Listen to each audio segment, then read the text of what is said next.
हाँ जी, कल हमने मेटल और नॉन मेटल के बारे में डिस्कस किया कि मेटल क्या होते हैं, नॉन मेटल क्या होते हैं। थोड़ा सा मैं आपको रिवाइज़ करवा दूँ कि मेटल वो होते हैं कि जो इलेक्ट्रॉन को लूज़ करते हैं और वो इलेक्ट्रोपॉजिटिव होते हैं, ठीक है। और नॉन मेटल वो होते हैं जो इलेक्ट्रॉन को गेन करते हैं और उसके अलावा जो है ना वो उसके ऊपर इलेक्ट्रोनेगेटिविटी होती है, ठीक है। मेटल में जो हमने अभी पढ़ा है पॉइंट डिस्कस किया है कि जी मेटल वो होते हैं जो इलेक्ट्रॉन को लूज़ करते हैं, लेकिन इसमें एक एलिमेंट ऐसा है जो इलेक्ट्रॉन को लूज़ भी करता है और मेटल नहीं है। वो हमारे पास क्या है जी, वो हमारे पास है हाइड्रोजन को निकाल के बाकी जितने भी एलिमेंट होंगे वो इलेक्ट्रॉन, जो भी इलेक्ट्रॉन को लूज़ करेगा वो आपके पास जो है ना वो मेटल हो जाएगा, ठीक है ना। हाइड्रोजन में ये मतलब ये एक्सेप्शनल केस है कि ये इलेक्ट्रॉन को लूज़ भी करती है, ठीक है, और उसके बावजूद ये नॉन मेटल है, ठीक है जी।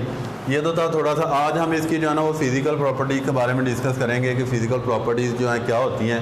Number 1, almost all metals are solid, कि जितने भी मेटल्स होते हैं ना वो सारे के सारे सॉलिड होते हैं, स्वाए मरकरी के। मरकरी मेटल में काउंट होती है लेकिन वो जो है ना वो लिक्विड फॉर्म में होती है, ठीक है। तो मरकरी के अलावा जितने भी मेटल होंगे वो सारे के सारे किस फॉर्म में होंगे, हमारे पास सॉलिड की फॉर्म में होंगे, ठीक है। दूसरी प्रॉपर्टी हमारे पास क्या है जी, they have high melting and boiling point, कि इनका मेल्टिंग और बॉइलिंग पॉइंट जो है ना वो बहुत ज़्यादा होता है except alkali metal. Alkali metal जो होते हैं ना वो होते मेटल हैं लेकिन उनका मेल्टिंग और बॉइलिंग पॉइंट जो होता है ना वो लो होता है।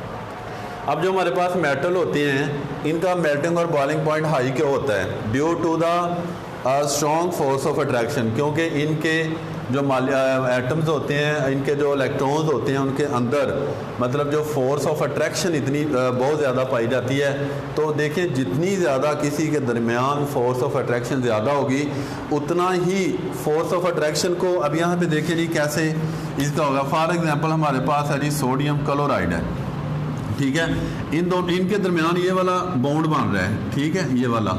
अब ये वाला क्या है जी, सोडियम क्लोराइड है, ठीक है। इसको हमने क्या करना है, इसको हमने ब्रेक डाउन करना है। ब्रेक डाउन करने के लिए क्या करेंगे, हमें जो है ना यहाँ पे हीट देना पड़ेगी, ठीक है, क्योंकि इनके जो मेटल होते हैं इनके दरमियान फोर्स ऑफ अट्रैक्शन बहुत ज़्यादा होती है, स्ट्रॉन्ग होती है, तो इसलिए हमें ज़्यादा हीट देना पड़ेगी। तो ज़्यादा हीट देने का मतलब फिर क्या है कि इनका मेल्टिंग और दोनों बॉइलिंग पॉइंट बहुत ज़्यादा हैं, यानी लो टेम्परेचर के ऊपर जो है ना ये ना तो मेल्ट होते हैं और ना बॉयल होते हैं। और उसकी रीज़न ये है कि किसी भी मालिक्यूल को, बॉन्ड को ब्रेक डाउन करने के लिए हीट की ज़रूरत होती है। तो अगर उनके दरमियान फोर्स ऑफ अट्रैक्शन जो है ना वो थोड़ी होगी, वीक होगी, तो थोड़ी हीट देना पड़ेगी और थोड़ी हीट के बाद ही वो जो है ना ब्रेक डाउन हो जाएंगे, उसके बाद मेल्ट और बॉयल हो जाएंगे। तो अगर फोर्स ऑफ अट्रैक्शन जो है ना वो स्ट्रॉन्ग होगी, इट्स मीन ज़्यादा हीट जो है ना वो रिक्वायर है। तो जब ज़्यादा हीट रिक्वायर होगी तो मेल्टिंग और बॉइलिंग पॉइंट भी उसका जो है ना वो हाई होगा। दूसरा आपके पास है तीसरा पॉइंट जी, they possess metallic lustre and can be polish.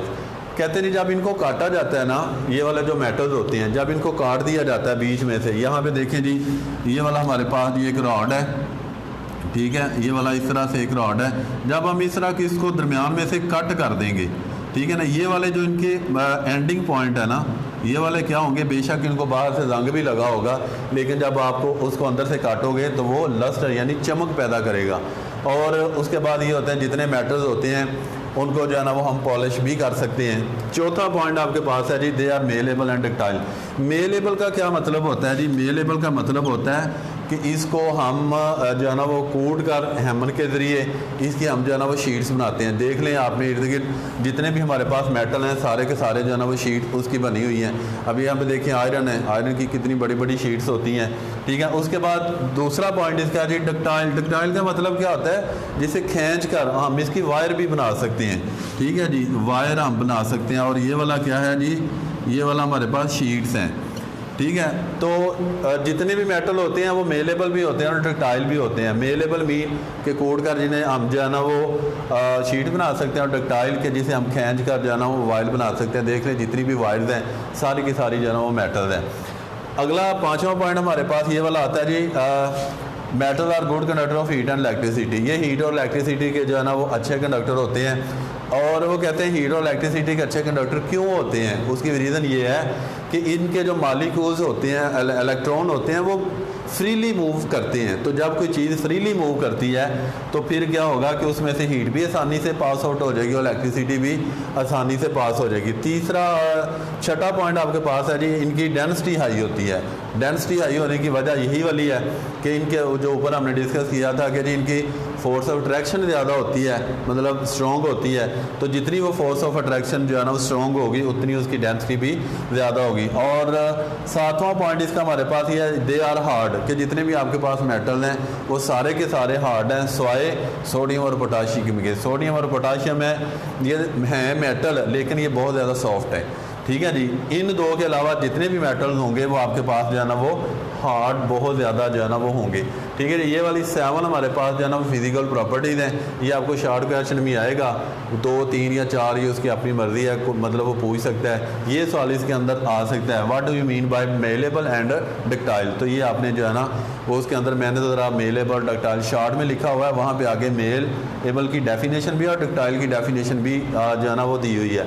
तो ये वाला आपने शॉर्ट क्वेश्चन के अंदर इसको आपने करना है। अब दूसरी बात ये है, ये वाला जो मैंने रेड कलर में लिखे हुए हैं ना ये MCQs में आ जाते हैं। शॉर्ट क्वेश्चन आ जाता है, right the name of A solid which is not in solid form या विच इज़ इन लिक्विड।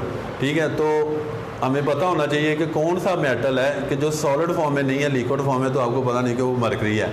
ठीक है। उसके बाद हमने कहा है कि जी ये इनकी मेल्टिंग और बॉइलिंग पॉइंट हाई होते हैं। क्वेश्चन आ सकता है जी, right the name of metal that have low melting and boiling point. तो आपने लिखना है अल्कली मेटल है। उसके अलावा हमारे पास ये वाला हमने जो पॉइंट डिस्कस किया था जी, दे आर हार्ड। तो आपने ये भी क्वेश्चन आ सकता है, right the name of the metal that have very soft. तो दैट आर वेरी सॉफ्ट तो आपने लिखना है सोडियम और पोटाशियम। ये या आपको MCQs में पूछ सकता है, ऑप्शन दी होगी। ठीक है जी। The metal that have in liquid form mercury, iron, gold, मतलब इस तरह दिए होंगे तो आपने मरकरी के ऊपर टिक करना है। ठीक है। फिर ये मतलब आपके पास आ सकता है कि जी right the metal that is soft. तो आपके पास सोडियम या एक दिया होगा, बाकी 2-3 और ऑप्शन दी होगी।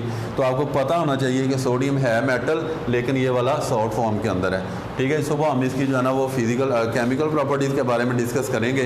तो मतलब ये वाले पूरे चैप्टर में से आपको शॉर्ट सवाल यानी लॉन्ग का इसमें नहीं है। ओके जी, अल्लाह हाफ़िज़।